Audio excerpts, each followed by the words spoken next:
Сізде энергияңыз жоқ, шаршап қалыңыз болмай жатқыңыз келе береді. Еш зат жақпайды, жақсы заттарға да қуана алмайсыз. Әрекет қылғыңыз келеді, бірақ әрекет те қыла алмайсыз. Ауырып жатырмын деп ойлайсыз, бірақ қай жеріңіз ауырып жатқанын өзіңіз де түсінбейсіз. Сондай жағдайлар күзетіле ме?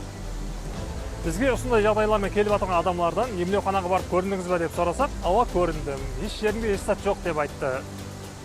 Кейін ең ақырында бәрі қаназылықтан деп жібереді дейді. Бұлардан өміріңде нелер болып жатыр, қандай уақиғалар басыңнан өтіп жатыр деп ешкім сұрамайды. Осындай халсыз болып келіп жатқан адамдардың бәрі энергияға толып кетеді.